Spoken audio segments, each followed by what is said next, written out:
Hello friends, आपका स्वागत है पीहू स्टडी वर्ल्ड में। हम लोग सी टेट दिसंबर 2024 के लिए आपकी क्लासेस लेके आए हैं। सबसे पहले हम ईवीएस की क्लास लेकर आए हैं।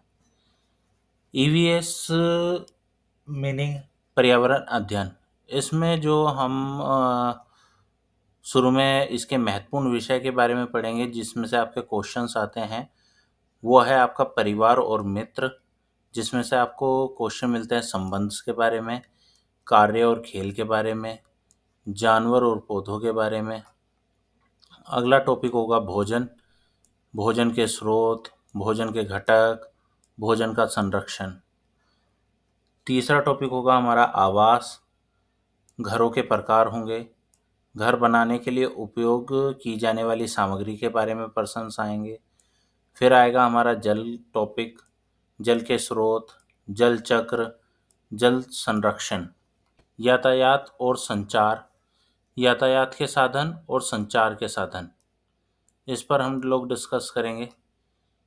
चीज़ें जो हम बनाते हैं और करते हैं, सामग्री और उनके गुण, आपके पर्यावरण के मुद्दे, प्रदूषण, ग्लोबल वार्मिंग, प्राकृतिक संसाधनों का संरक्षण, जीवित और निर्जीव चीज़ें, वर्गीकरण करेंगे हम, उनका विशेषताएं जानेंगे। प्राकृतिक संसाधन, वन, वन जीव संरक्षण, नक्शे और दिशाएं, इस पर हम लोग डिस्कस करेंगे। आज हम कुछ पर्सन्स पर डिस्कस करते हैं। अभी हम 10-10 क्वेश्चंस की क्लासेस लेके चलेंगे। पहला क्वेश्चन है, निम्नलिखित में से कौन सा ऊर्जा का अक्षय स्रोत नहीं है? सौर ऊर्जा, पवन ऊर्जा, पेट्रोलियम, बायोमास। इसमें आप बताइए कि कौन सा इसका उत्तर होगा। अक्षय ऊर्जा का स्रोत, सही उत्तर है इसका पेट्रोलियम। अम्लीय वर्षा का प्राथमिक कारण क्या है? ग्रीन हाउस गैसें, सल्फर डाइऑक्साइड, नाइट्रोजन ऑक्साइड, उर्वरकों का अत्यधिक उपयोग, वनों की कटाई।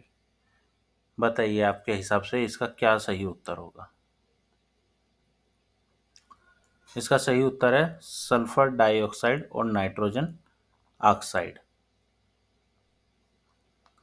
निम्नलिखित में से कौन सा अपशिष्ट जैव अवक्रमणीय नहीं है?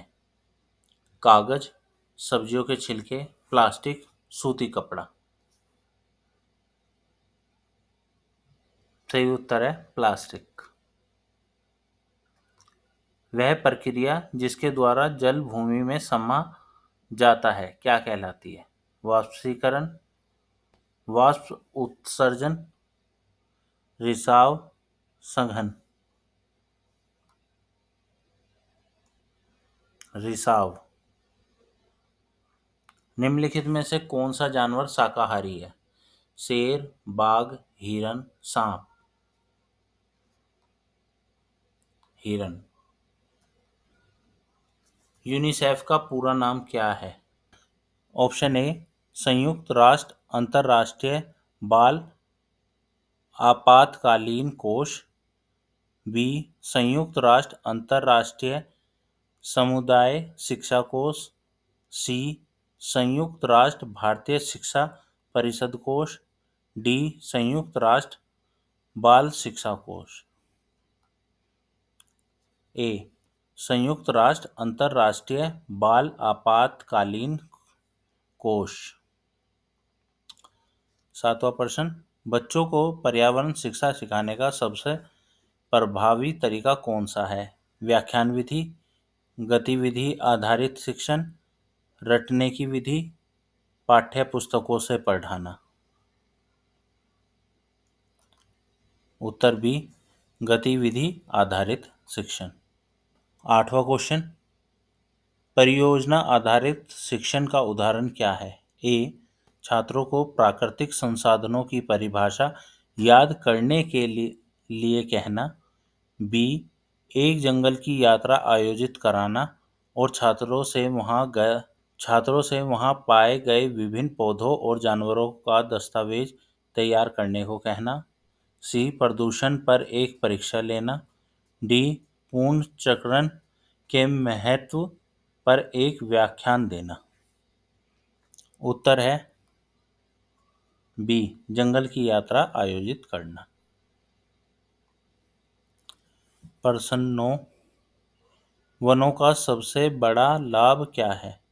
ए लकड़ी का उत्पादन, बी जैव विविधता को बनाए रखना, सी शहरों का विस्तार करना, डी कृषि उत्पादन में वृद्धि।